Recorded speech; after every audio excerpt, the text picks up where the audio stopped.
Անկախությունից ի վեր Հայաստանում 100-ից ավելի ընտրություն է եղել, 6 նախագահական, 8 խորհրդարանական և 76 թիմ համամասնական ու հարյուրավոր մեծամասնական թիմ ընտրություններ։ 1991-ին պետության ղեկավար ընտրելու պատասխանատվությունն ու բեռը դրվեց ժողովրդի ուսերին։ Արդյունքում Լևոն Տեր-Պետրոսյանը հաղթեց հավաքելով ձայների 83%-ը։ Ընտրությունների մասնակցությունը ռեկորդային 74% էր։ Սկզբում Հայաստանը այսպես ասած սուպերնախագահական երկիր էր և այդպես մնաց մինչև 2005 թվականը։ 1995-ի հուլիսի 5 նորանկախ Հայաստանը գնում է իր պատմության մեջ առաջին խորհրդարանական ընտրություններին, քվեարկում նաև երկրի մայր օրենքի սահմանադրության օգտին։ Ընտրությունների մասնակցեց քվեարկության իրավունք ունեցող քաղաքացիների 55.6%-ը։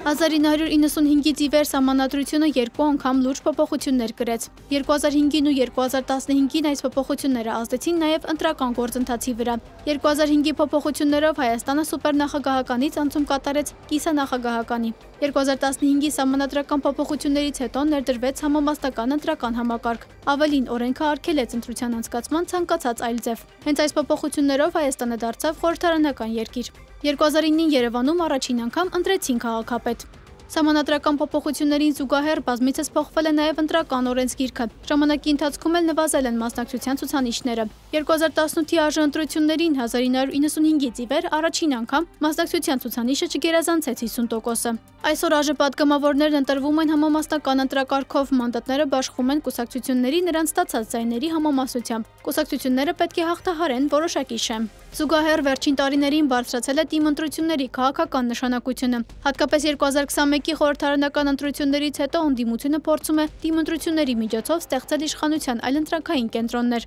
համայնք առ համայնք փոխելով քաղաքական քարտեզը։ 2018-ի Թավշյա հեղափոխությունից հետո գործող իշխանությունը ունի ամուր դիրքեր ինչպես ԱԺ-ում, այնպես էլ տեղական ինքնակառավարման մարմիններում։ Այս պահին 4 ընդդիմադիր քաղաքական գործիչներ ունեն համայնքապետի պաշտոններ։ Այսօր Մասիսի համայնքապետ ընտրվեց Դավիթ Համբարձումյան դաշինք խմբակցության անդամ, համայնքի ղեկավարի առաջին տեղակալ Նորայր Հակոբյանը։ Գյումրիում քաղաքապետ է կոմունիստական կուսակցության թեկնածու Վարդան Ղուկասյանը։ Նրա կալանքի տակ գտնվելու պատճառով նույն խմբակցությունից ժամանակավոր պաշտոնակատար կա։ Փառաքարում է ապրելու երկիր կուսակցությունից Օնիկ Ախվերդյանը։ Վանաձորում էլ քաղաքապետ է հայկական վերածնունդ խմբակցության ղեկավար Արկադի Փելեշյանը։